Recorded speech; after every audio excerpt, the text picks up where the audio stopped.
Ever dreamt of building wealth through real estate down under? You're in the right place. First, market research is key. Dive deep into property trends, growth suburbs, and rental yields across different Australian states. Why think Sydney, Melbourne, Brisbane for high demand, or regional hubs for better affordability.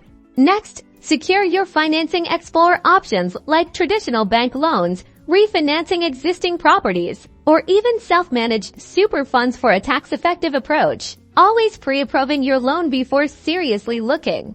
Understand the legalities. This includes solicitor engagement for conveyancing, understanding stamp duty specific to each state, and navigating FIRB approval if you're a foreign investor. Once you own, property management is crucial. Decide if you'll self-manage or hire a professional. They handle tenant screening, rent collection, and maintenance, ensuring your investment runs smoothly. Finally, to maximize returns, consistently review rental income, consider renovations to increase property value, and stay informed on market shifts to refine your long-term strategy. Follow these steps, and you'll be well on your way to a successful investment property journey in Australia.